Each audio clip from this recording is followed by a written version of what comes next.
Hello friends, welcome back to my channel. My name is Amelia, and today we're going to be doing something slightly different from the usual book programming around here. As you would have seen from the title, we're going to be tier ranking my partner and I's board game collection, which is why I'm down here on the floor, so you can get a slightly better view of the board game section of our shelf as opposed to the usual book section.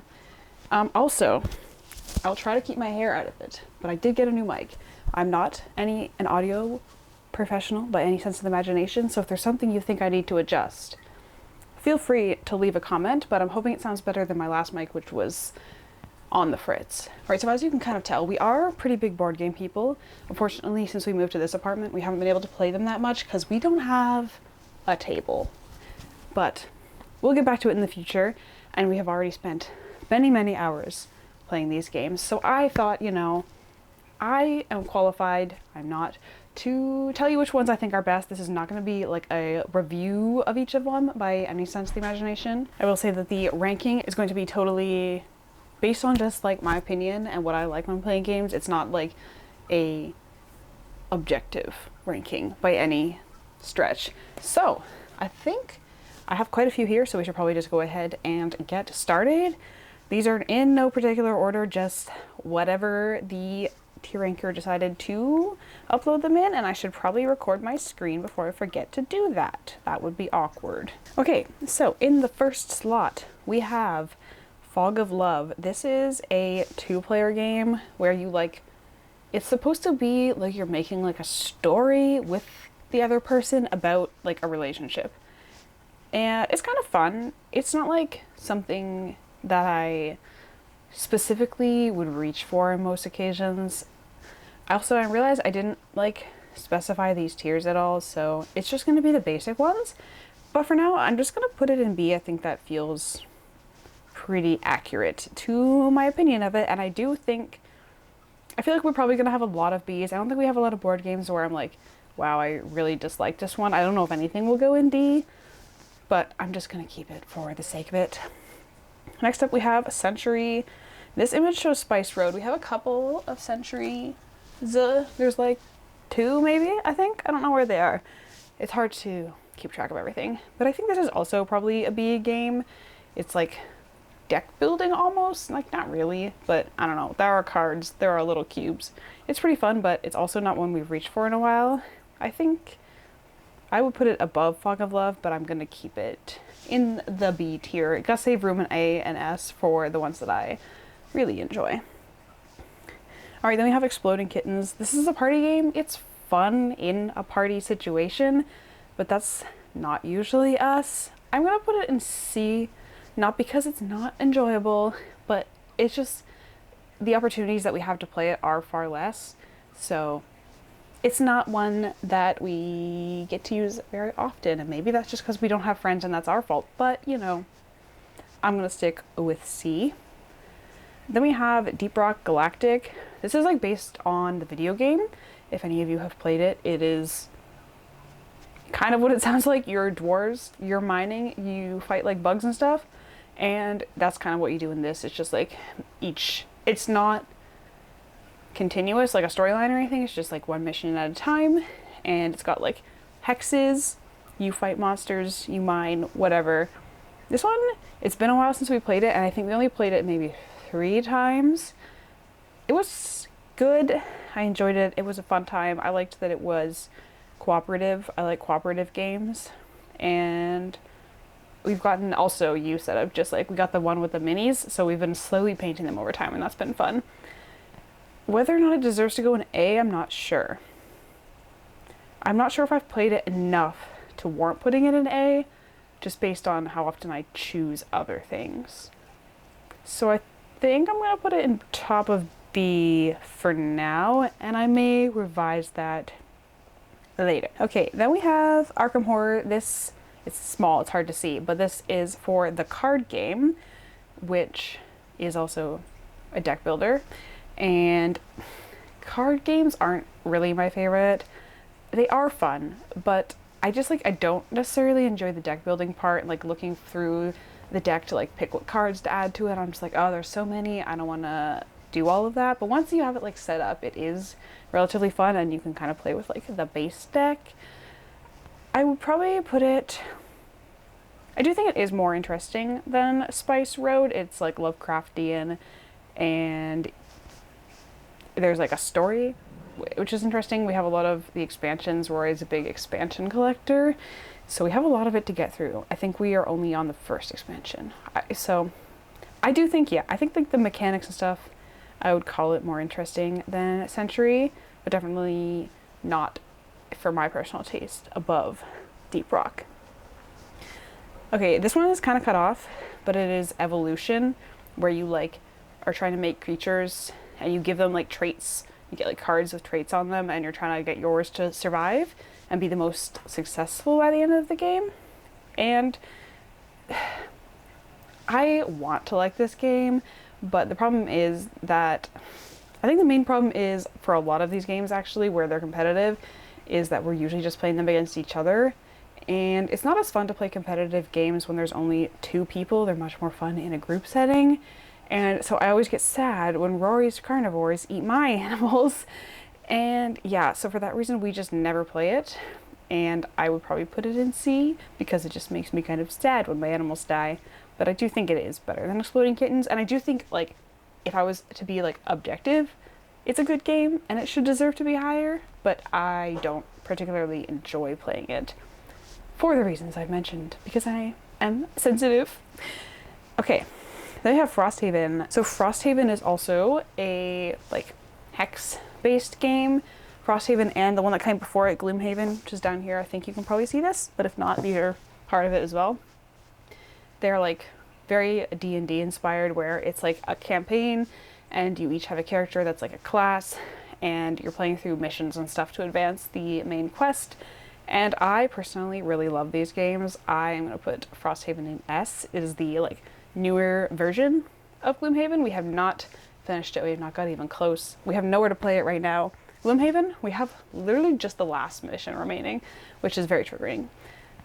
But I love Frosthaven. I think it's so much fun. All right. Then we have Voidfall. This is like, I don't really even know how to describe this game. I think...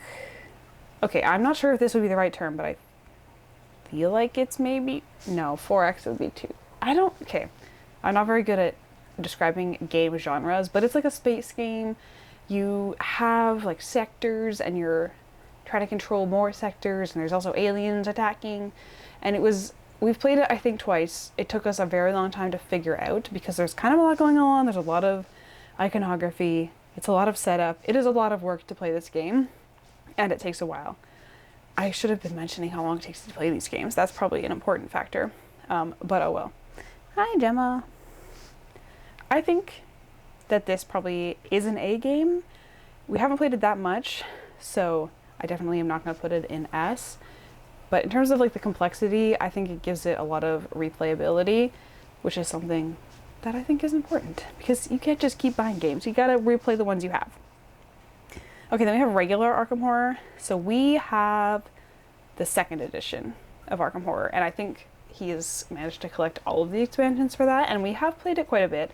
Not as much recently, but we used to play it a lot more, and I know Rory's played it a lot, and it's probably one of his favorites, if not his favorite. I also enjoy this. It's also Lovecraftian, as you might expect, and you are like trying to stop an invasion of like eldritch horrors essentially.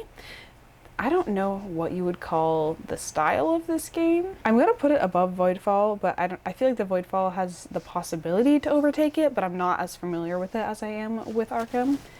I will say we do lose Arkham a lot. It's a competitive, or not competitive, it's a cooperative game, but we often lose to the monsters, which is not actually as frustrating as you would think it is. And I will say it does take a long time to play it, especially as you add more expansions and more people. But you're looking at like 2+ hours, which I feel like if I'm sitting down for a good board game session, I'm in it for the long run. We don't have that many like short games. Speaking of which, we have a short game. We have Codenames. Oh my god, I didn't mean to put that in D, by the way. This is another kind of, you know what Codenames is probably. There's a good chance you know Codenames. It's like got cards, you're trying to guess which ones like belong to your team or something like that.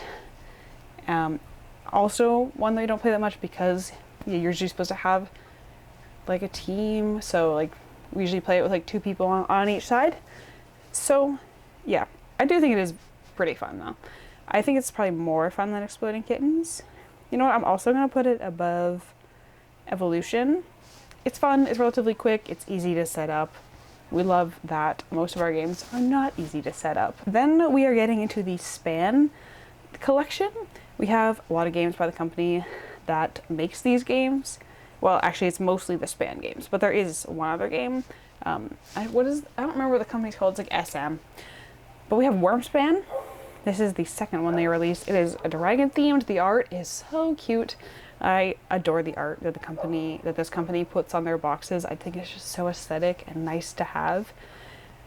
Anyway, Wormspan, you got like different habitats. You're collecting dragons to put in them to like get points from like different goals that you can change for each game. In terms of the spans, I think this is hi Gemma.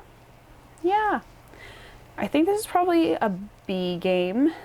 It's very fun, but because I played Wingspan originally, I feel like it does change quite a bit, but it's not like a super original concept once you've played the original one. So I feel like for me that takes it down to a B. I'm gonna put it at the top of B for now, I think. Hi Gemma, you're very cute. And we will get to the other ones momentarily, but first we have Betrayal of House on the Hill. This one is kind of like a werewolf type situation. Not like because there's werewolves, but I mean there is. But where like everybody else is trying to guess who is the baddie and stop them. Or you know who the... I can't remember if you know who the baddie is. You might. But essentially it becomes everybody else versus one player. Which again means that it's one that we can't play without more than one person or without other people. But I do think it's not like a party game though. And so I feel like the complexity is more there and it's more enjoyable. I would probably put it... I think I'm going to put it above Spice Road. Yeah, that feels right. It was a lot of fun when we played it with my best friend and her partner. We had a great time. I think we lost to her. Pretty sure she was like a werewolf or something and she managed to kill us all. So good for her. Okay, then we have Wingspan. This is the original Span game. We have played so much of this game and very much enjoyed it. It's relatively easy to set up. It's not the most time consuming game and it has a couple of expansions that each add like different mechanics and of course beautiful art. So many different bird cards. I know so many birds now that I never knew before. And this also has the like different like habitats and you like play birds into them and you like there are like different tiles so that each game you have kind of different goals, which keeps it fun and fresh. I think I'll put it above Voidfall. Ooh, I might even put it above Arkham just because it's so much easier to get it and play. Although maybe no, I'll put it under Arkham, but I do think it is just like more fun for us to play than Voidfall, at least now, because we know the rules so much better than Voidfall. It's hard to compare these things when you haven't played them in equal amount, but I did say this was going to be 100% subjective. So, alright, then we have Terraforming Mars. This is kind of like, well, you're trying to terraform Mars, essentially. It is a competitive game, and you get points for different things, like putting oceans, I think, increasing the oxygen, the temperature. There are cards. I don't really know what you would call this. I think it's probably just strategy. That sounds right. There are some expansions. We have some of them. Not all of them. Apparently we have the worst ones, but I don't know. I like them. I find this game really fun. It's also relatively easy to set up. Not like super fast to play, but there aren't like too many components. So I think I will also put this one on S because I feel like I'm often like in the mood to play it, or just like I would have fun playing this at like most given times. Yeah, I don't know if this is going to be an interesting video because I feel like I'm doing a terrible job at explaining these games and like what makes them fun. So, you know, we shall see. Okay, then we have Root. This is also a game that requires more than 2 people, so we've only played it I think once or twice. Anyway, it was pretty enjoyable. Everybody's like a different faction and you're kind of like competing to rule the woods essentially. You have your little like meeples and there's different actions they can take to try to different factions have different goals essentially. So I feel like that also is good for replayability. And I would probably put it in B, but where in B? I think maybe just above the card game. Yeah, that works for me. Then we have Finspan. This was the third entry into the Span collection. It is fish themed, as you might have guessed. This one, it feels somehow more simple than the other two, even though I don't know if it necessarily is. It just didn't feel like there was as much going on. It also has like the habitats, but they're like depth ways instead, so it's a kind of like somewhat more interesting and different. But it's definitely, I would say, the least good of them all. I'll probably put it like above Century, but below Betrayal. And I feel like that's one that could be very much improved by expansions, but whether or not we're actually going to bother, I don't know. There aren't any out yet, so we haven't had a chance. Hi, kitty. Gemma's very invested in this. I don't know if you can see her from where the camera is. Okay, then we have Pandemic Iberia. This is a very like common board game, so if you're not even a big board game person, there's a chance you've heard of this one. It's like you are trying to stop a pandemic from, in this version, conquering all of Iberia and killing everybody by like researching the diseases. There's trains, there's like, I don't know how to describe it. What do you even need? Okay, I'm trying to remember what the rules are even of this game. I don't know. It's not important. It is an enjoyable game, but I do feel like it's, compared to a lot of these other games, it is very samey every time, very similar setup. It's really only changes like which cities it starts in, and then it can obviously go very differently. We have lost before. Usually we win. I don't think it's that hard. Sometimes you just get a shitty hand and you lose, but I feel like for the most part we win it, which makes it slightly less enjoyable. I think I might put it above Fog of Love, but under Century. It's a good one for if you have people over who aren't like big into board games. It's kind of like one that is pretty easy for everybody to learn. So I do like that about it, but it's not something we pick up that often just on our own. All right, then we have the Slay the Spire board game. Slay the Spire is like Rory's favorite video game, so his friends, I think, got him the card game. Now, it is a card game, which, as we've established, aren't my favorite, but I did enjoy this one. It wasn't like too intense on the like deck building faction, which I liked, and it has kind of like, it does have a board, but that's just like choosing where you're gonna go, different options, you're fighting guys, you're on the same team. I like that. I don't know if it's better or worse than the Arkham card game.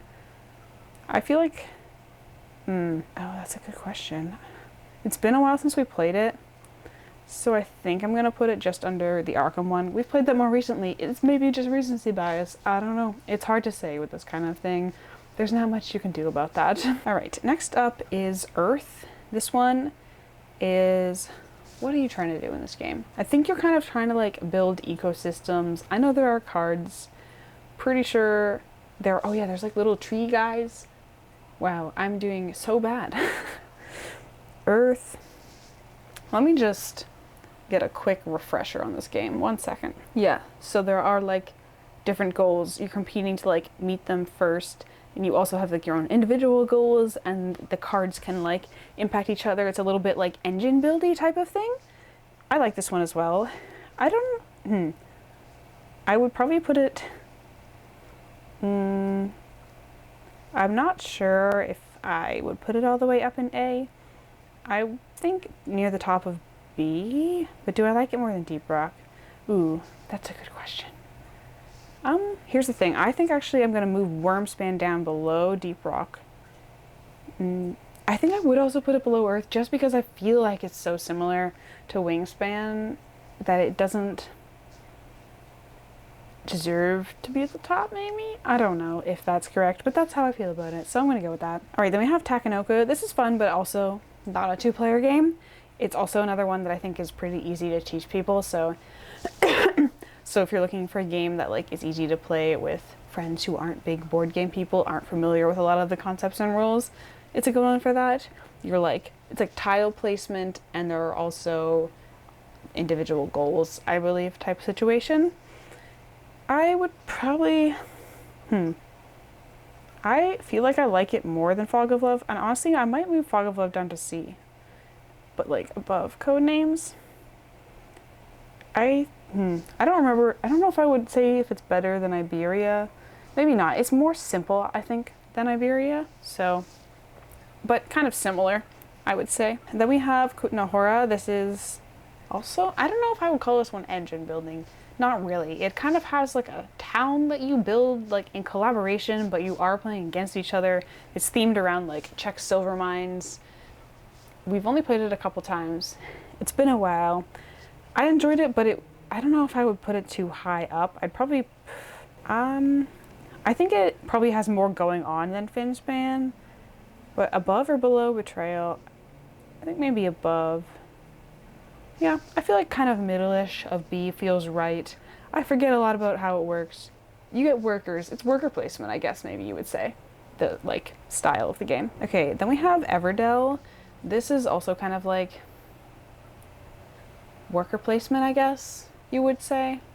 It's cute. I like the theming. The box is very pretty, but it's definitely not one we super reach for. I think it's one we're considering getting rid of. I don't think it's bad. They're just like, I would rather play most of our other games, you know? I'm gonna put it in C, I think. Maybe, yeah, I feel like it is objectively not as good as Evolution in terms of like the mechanics, I guess. But it's less, like, it's competitive, but it's not like what you do. It does impact the other person, but less negatively than like actively eating their species. So that's like a bonus for me personally. But yeah, I feel like if it's one we're considering just getting rid of, it probably has to go in C. Okay, then we have Gloomhaven. This is the original from Frosthaven, as I was talking about. D&D inspired, hex-based quests, storyline type of situation. I don't think I need to explain it again. I'm going to put it just below Frosthaven. I think in Frosthaven they did improve a lot of things, especially the like classes are more interesting, and there seems to be more difference between the different classes. So when you move from one character to the next, it's more fun, more different, you know? Okay, then we have Arc Nova. This one we have played so much. We also were playing it online on Board Game Arena. You're each having like a playmat, and you're trying to make a zoo. There are animal cards and stuff that you can get, and you have individual goals. It's kind of a pretty typical thing, but it's competitive. You kind of impact each other, not like a ton, but it's mostly like you take like the cards people want and like the slots on the scoring points. This one is very fun. I think I would probably put it just below Frosthaven. I do lose this one pretty much every time we play it, but I have fun all the whole rest of the time while we're playing it. I love looking at the cute little animal cards, and like there are so many different ways you can build the zoo, and I'm not very good at like the kind of engine-y part, but there are some. It's not like super engine builder, I wouldn't call it one, but there are some elements where you can get kind of like a cascading effect going on. I'm really bad at that. Rory's really good at that, which is why I always lose. But it's still very fun. Okay, we are actually down to the final game here, which is Scythe. This is another game by SM, which is the people who made Wingspan, Wormspan, and Finspan. I think this is the only other game by them that we actually have. And this is kind of, it's like worker placement, I guess, for the most part. You are each a different like society competing for land and resources. So I do have to knock it down, unfortunately, because you are very like head to head against each other. I'm just like out here trying to build my peaceful little society, and then Rory's like attacking or taking shit that I was gonna take. He should have known I was gonna take it. So we don't play it a ton. but it is definitely, I think the mechanics and everything are very sound, and it is a very good game. I do think it would be more fun with more than 2 people, which is an issue we run into a lot. But in terms of where to put it, I feel like it's probably, yeah, I would say above Kunahora. Do I want to put it above any of these other games? I think I might want to move Root down, honestly. Now, that's the really good question. I feel like I am going to move this one up and put Root down slightly further. Partially just because you do need, I think, more than 2 people to play Root, so we can actually play these ones just like by ourselves, and it still feels like the game is like balanced. I think you theoretically could play Root with 2 people, but I don't think it would be fun. I feel like Scythe might have theoretically be a better game, but I don't think I have more fun playing it. So yeah, I think this looks pretty accurate. I'm pretty happy with this. Some of the stuff in B, you know, it could float around a little, change a little, I don't know. It's, you know, I feel like it's so hard to like, you get so much, recency bias is so hard to overcome when it's like, okay, I've played this game within like the last couple of months, and like this one's been like a year. It's like, oh, I don't even remember the rules. I mean, some of them you saw, I was like looking one up. But I do feel like this is pretty reflective of like what I would choose to play at any given moment. I would maybe even consider putting Terraforming Mars above Gloomhaven just because of how much easier it is to play, like to get out and get started and set up and everything. But I feel like I've had more fun with Gloomhaven overall. So I think I'm going to keep it as is. And that is my whole tier ranking of all of our board games. I will say we do own a couple of other ones that weren't on here, but I left some out that we either only played once or not played yet. Once we get that table, we'll be unstoppable. But for now, we do what we can. And we are looking forward to moving. But we still are in this apartment for like 6 months, so you know. But hopefully this video was enjoyable. I know it's a different sort of theme, but I do think we have a lot of kind of fantasy-ish board games, so I think it's kind of close enough. And also I just wanted to do it, so you know, this is my channel. But that is all that I have for you today, so consider subscribing if you haven't already. Thank you so much for watching, and I will see you next time.